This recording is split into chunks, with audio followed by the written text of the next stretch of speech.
Do you know someone amazing? Someone who has a unique job or hobby? Maybe someone involved with an interesting organization, be it a creative community or a charitable mission. There are people like this hidden in our community, living their daily lives, all the while achieving incredible goals, creating works of art, inspiring others to be their best, or just generously donating their time.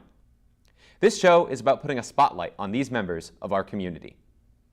I'm Ben Harris, a 2017 graduate of Shrewsbury High School and alumnus of the SHS Speech and Debate Team, here to introduce a new show that will be hosted by different members of the current team each episode, showcasing their talents as they work to deliver these enriching community stories to you as we celebrate these quiet but undoubtedly impressive individuals. Simply put, we want you to stay with us for a moment, because these are the people you have to meet.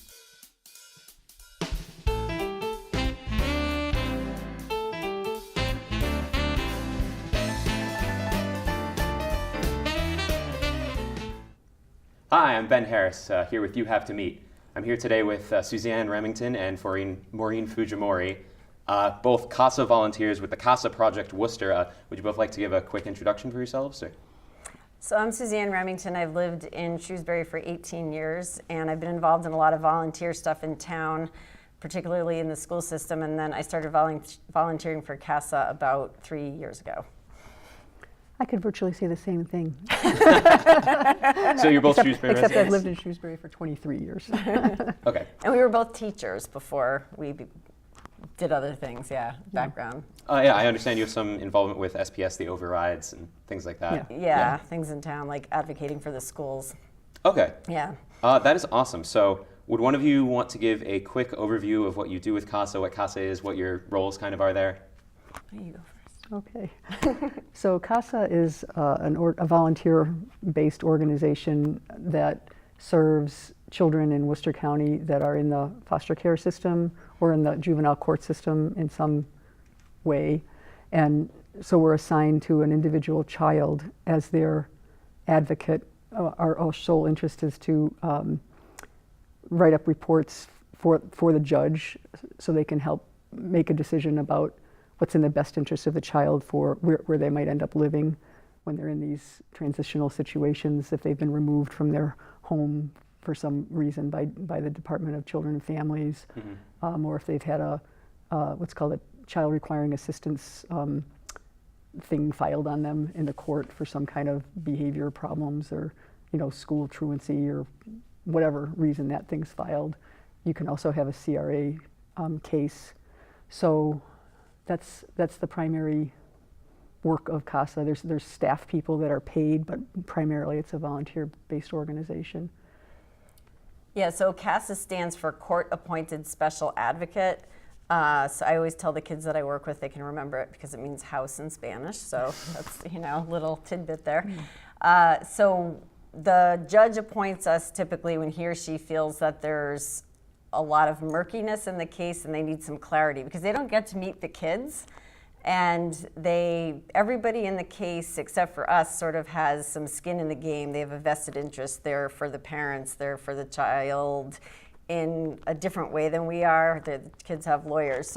But we're looking at the big picture and keeping neutral and then looking at everything and telling the judge what we think is in the child's best interest. Should they go back home to their biological parents? Should they stay in foster care? Should they possibly be put up for adoption? And then we write comprehensive reports about all the people that we speak with, and we give them to the judge in court. So the most important thing I think that we do, though, is we see the kids regularly. So we really get to know the kids. We have to see them sort of by our rules at least once a month, but a lot of people go see them more than that, depending on what's going on. So we get to know them really well and hear what they want and what's working for them and what's not. And we're a constant in their life because a lot of people change: social workers, lawyers, therapists, schools. Kids end up changing schools, foster homes, and so we're the one that's kind of there all the time. Yeah. So you're like an impartial mediator of sorts between all these different parties that have some kind of vested interest, as you were mentioning. Yeah, I mean, I wouldn't call it a mediator. It's really more of an investigator. So we spend a lot of time interviewing, like Suzanne said, people that touch the child's life all across. It's like a 360 interview. I don't know if you've ever heard of those, but where you literally speak to every person that you can that has any kind of affect or interface with the child, so that the judge can have this full picture of their life. It's a very holistic kind of description of the child's life at that moment in time. Okay. And So then, you, go sorry. ahead. Oh no. So you kind of directly report back to the judge with that Right, information. exactly, that's it, yeah. And it's very different than something like Big Brother, Big Sister, where you kind of become the child's friend and take them places and do things that does not happen. Mm-hmm. It's really, you check in with the child at least once a month to make sure that you've seen them in person. So if you have a baby, then you're really checking in with the family that's caring for the child. Mm-hmm. But if you have an older child, then you sit with the child and talk to them directly.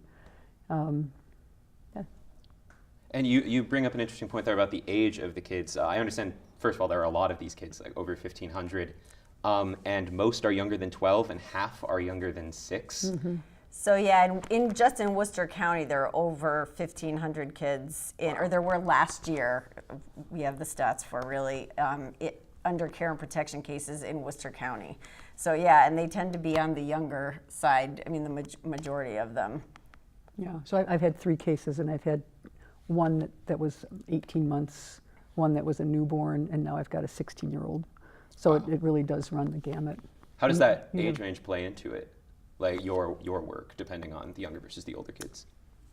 Well, I mean, with an infant, you're just trying to make sure that they're physically safe, and that whatever it was that brought the child into care. So, for example, in my cases, I had situations where the children had parents who were addicted to opioids, and some had mental illness problems, and so they just weren't able to care for the children. Mm-hmm. So what we try to do then is document whether the parent is following through on what they call the service plan for Department of Children and Families.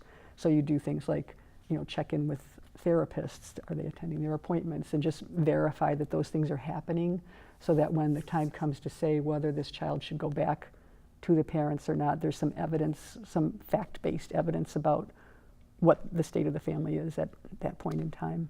And then with the older kids, obviously, we can talk to them a little bit more about what we do. I mean, we get an appointment letter from the judge stipulating that this is our role and what that role entails and allows us to, and I give it to the kids. If I have a kid who's 10, 11, 12, because they need to know who we are and why we're there, and it's kind of a hard thing to explain even to adults even here.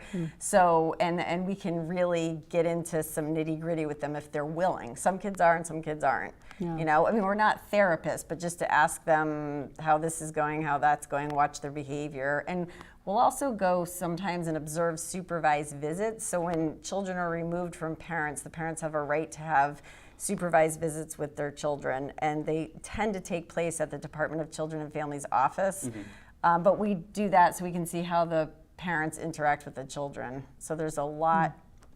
There's a lot to it. Yeah. And it's interesting, because in the trainings, they say that the only thing you absolutely have to do is see the child once a month. And I think that goes back to like the case that happened a few years ago, where they found a child in a suitcase dead off of 190 bridge, and there was a big to-do about that, and how DCF had fallen, the child had fallen between the cracks and all this, and so then there was a huge influx of children into the system after that, and I just lost my train of thought. That's So- okay. I'll continue it for you, because I think I knew where you were going. Yeah. So also between the influx based on that case and some pressure, I think, on DCF to look into things a little bit more, or be a bit more cautious about leaving kids in places that they weren't sure about. That, and then the opioid crisis has made the number of kids in care and protection cases skyrocket. So that what ended up happening is there's a huge backlog in the court. So care and protection cases are meant to be finished between 15 and 18 months by state statute, and it doesn't happen most of the time, because it's in Worcester County, because there are just way too many cases. It's completely backlogged. So in Worcester County, there were 4 judges. In Suffolk County, there are 7, and they have a third less cases than Worcester County. So in Middlesex County has half of what we have, and I think they have 5 judges. So now Governor Baker just signed into law that there will be a 5th juvenile court judge in Worcester County. That's fantastic. So yeah, so that was led by Senator Mike Moore, that effort over the last couple of months, and it finally got ratified last week. So Worcester will be getting a little bit more and hopefully ease up the case backlog a little bit. Because the reason I bring that up is because the longer kids are in foster care, they're kind of getting damaged in a way from the lack of permanency. And the longer they're there, the potential for more foster homes. I just had a child who was recently placed in the 15th foster home in 2.5 years. Wow. So, and the trial will not take place for another 8 months. So that's right. That's rough. What do you even do with that? And he's 6 years He's old. 6. Yeah. He's 6. Yeah. Wow. So I've been the one who's been with him the whole time. But my point is, if there wasn't such a case backlog and the court was able to resolve it sooner, he would be much better off. Yeah. Yeah. So with cases like that, or just cases in general really, what does your workload with supporting the child kind of look like? Like day to day or week to week, month to month? What are you making sure that you're getting at these visits to let them know that like someone is there for them, right? There is something happening, even if it's taking that long? Well, initially, when you first get a case, it's much more time intensive than later, typically, because you have to do all the initial interviews to find out what the current situation is in the child's life. So I would say on all of my cases, the first week or two, I'd be doing maybe 10 to 15 hours of interviews, writing reports, checking in with my supervisor, et cetera. But then it just tapers down to virtually nothing for weeks, and then visiting the child.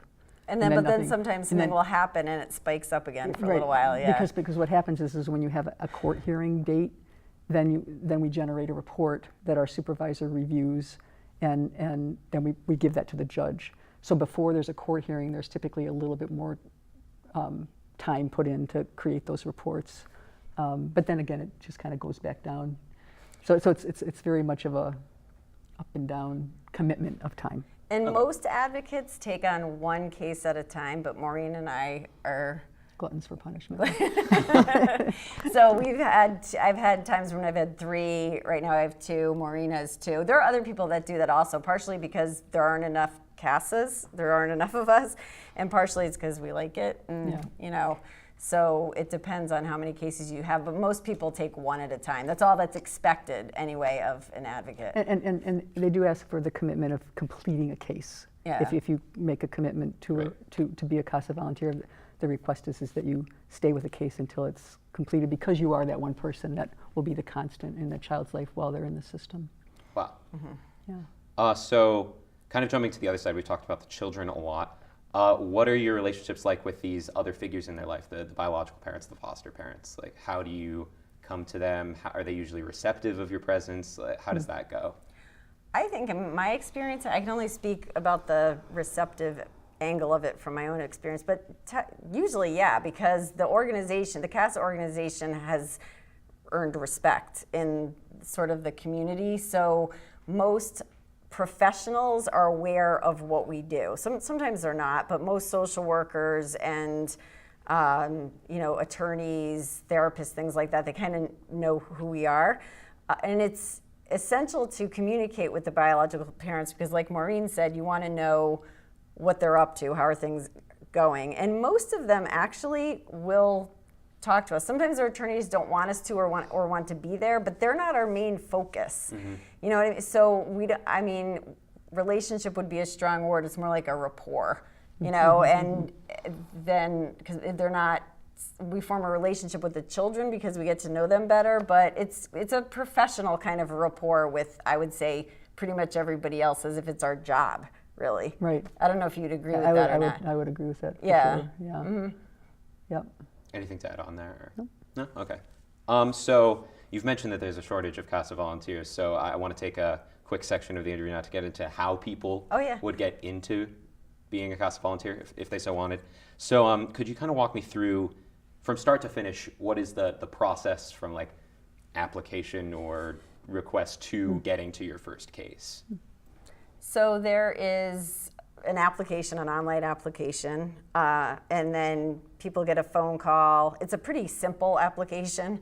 It's changed a little bit, the exact procedure, because Maureen and I got basically certified a couple of years ago, so a few things have changed, so I might not have this to the T correct.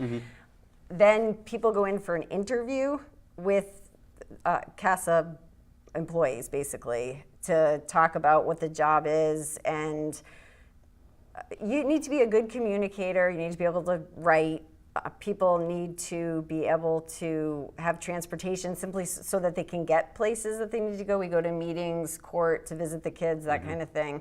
And they kind of give you a realistic picture of what it's about. And then I know we had to offer references, and they contacted our references. I don't know if they still do that or not. And they do Corey checks. And they do Corey checks, and so then we have training, like a comprehensive training before we are kind of sent out there to do it. Yeah, very extensive training. And we also have a continuing training that gets offered, I don't know, once a month. Yeah, once a month. And we have supervisors who hold our hands when we need them to or not. But yeah, so that's, and there are all different types of people. I don't know if you want to hit that. Right. So I think what's interesting about this volunteer opportunity is that whatever your life experience is, there's a place for it in this world, right? So we are both teachers, so when we have a child that has an education need, like maybe needs to get put into the process of getting an individual education plan, or needs to be evaluated in some way for furthering their educational success, we could grease the wheels for that to happen because their parent is not able to help them with that for some reason, or their foster mother or father or foster situation isn't quite up on the fact that they might need that. And so and if you're a medical person, like a nurse or a PA or whatever, then you would bring that to the table, and you would have different insights that would help in the process. So it's very adaptable. It's very adaptable. Very adaptable. Yeah, and there are younger people. I don't know what the minimum age is, to be honest. I don't know if it's 18 or 21, but then there are people in their 80s who do it. So there's a whole range. Some people who are retired, because it's a little bit easier to do it when you're retired, simply because people tend to have more time, or their time is at least more flexible, I guess, and all different kinds of backgrounds. So there's no one cookie cutter example of what a CASA volunteer needs to be. There really isn't, and even from a time perspective, there's a lot of flexibility. So Suzanne and I, we kind of go hog wild, and we're like serious investigators. We find out everything we possibly can, but not everybody has that amount of time available. Right. So that's not required. It's really whatever you are able to do, as long as you visit that child once a month. Really, that's the actual. And write your report. And write your report. Yeah. Awesome. So in that training and in that kind of relationship with a mentor supervisor, what do you get out of that? Because I know from volunteering with other nonprofits that there's usually an orientation or a training, but it's usually not very intensive or comprehensive. Would you say that CASA differs from that? Yeah, it's not only just more hours than your average orientation. There are many, many classes and sessions, but they cover what happens in the court, right? I mean, the whole process and what it means to have a care and protection case. They talk about maintaining boundaries with other people that you're working with, more interpersonal things like that, how to interview, which is almost more like this. It's more like a conversation usually.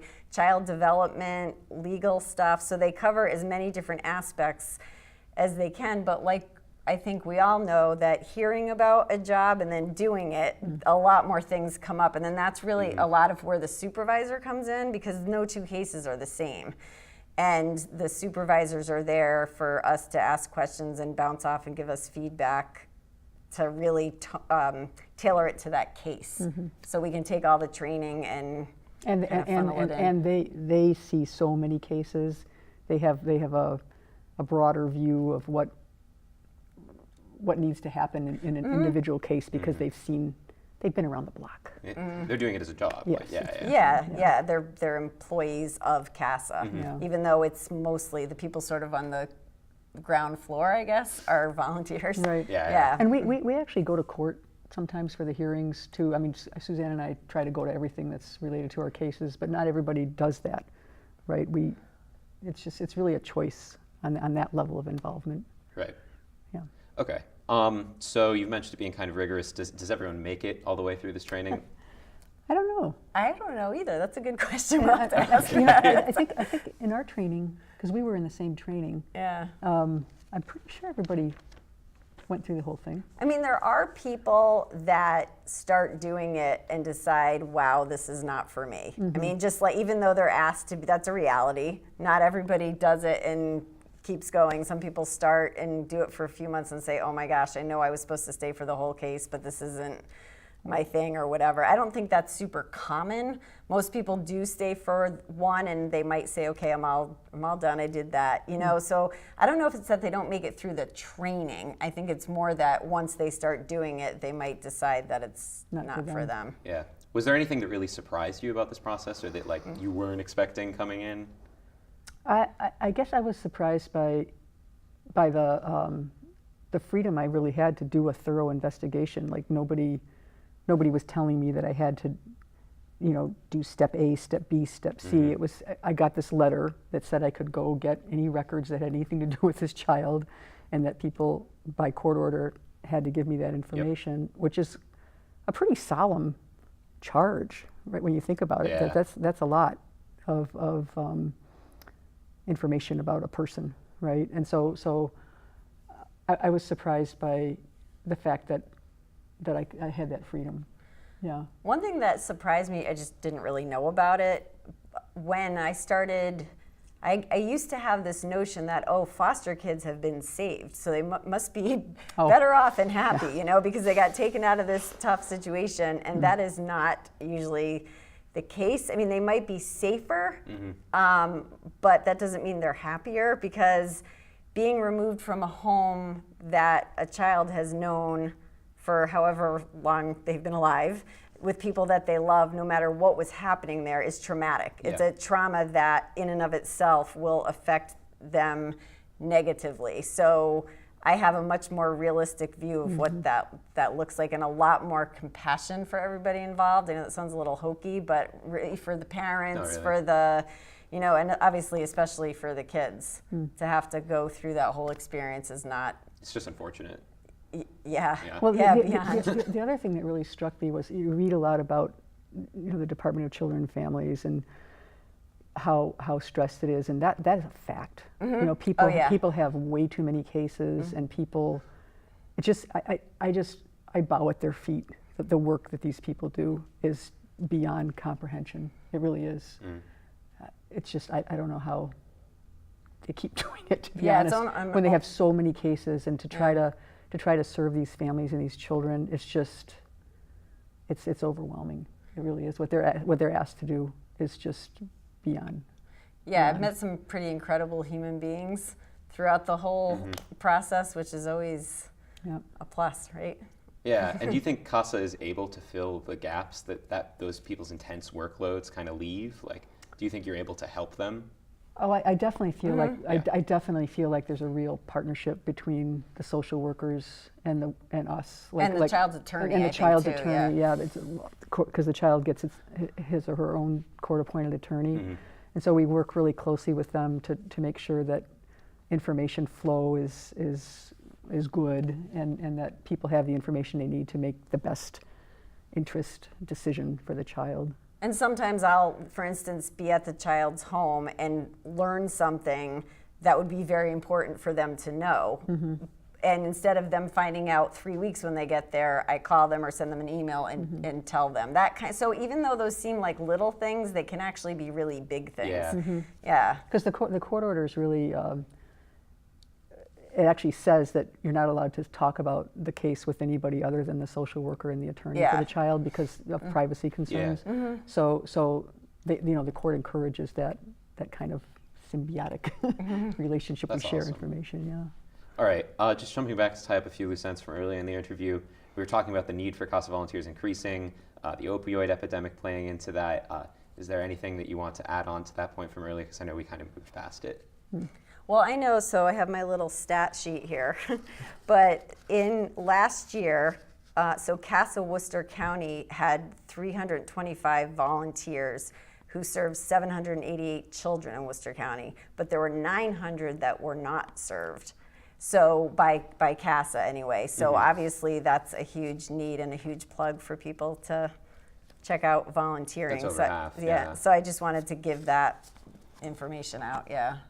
I don't know what else you have to add. No? All right. And the new judge appointment, does that, when was that? That was very recent, correct? So the statute was signed into law within the last couple of weeks, but my understanding is that the state does have the entire fiscal year to actually put that position in place. Right. And then, of course, there's an election coming up, you know, for even governor's council who helps advise the governor on judge appointments and stuff, so who knows what'll happen before or after. So I would love to say, oh, there'll be a judge there next week, you know, and it'll also give the court an opportunity to restructure the way that they do things, because they're kind of in survival mode a little bit with all, you know, too many cases, so hopefully we'll see a little bit of that too. So you're yeah. hopeful Yeah, that that'll help? Yeah, the hope is, because I think is it the federal law that says that that the case should be in permanency, the child should be moving towards or in a permanent situation after 15 months. I believe so, And yeah. and so right now, like my first case that I ever did just ended, and it was after 2.5 years. So you know, the idea is to try to get these cases so that the child is moving into a permanent situation much sooner, and that judge acquisition. He or she is out there yeah, somewhere yeah. waiting to Yeah. Waiting to swoop in, Yeah. I know what you had asked about, to try to wrap up, that I want to get back to too, is the opioid crisis. Yeah. So I know I've had so far, in all the cases, all but one of my cases, opioids have not been an issue. So the vast majority of them, opioids somehow was a reason, opioid abuse was somehow a reason for the children being removed, which is typically due to neglect, because people who are addicted to opioids sometimes don't feed their children, they're spending their money on other things, so they're not necessarily directly hurting their children, but they're not looking after them. And you know, you see over and over again how difficult it is for people to overcome that kind of an addiction. There's such a high recidivism rate that it seems a little bit like hopeless sometimes, I have to say. And I think a lot of the children that we serve are kind of like the face of the opioid crisis. I know it sounds a little dramatic, but it's not dramatic, because the children, my most recent baby case, the child was, the parent had taken heroin 7 times in the last month of pregnancy. So. On that note, we're actually coming to time. Lovely note to end on. Sorry. So you just met Suzanne Remington and Maureen Fujimori with CASA Worcester. Do you have someone that we need to meet? Contact at the information below, and we'll keep this show going. Thank you.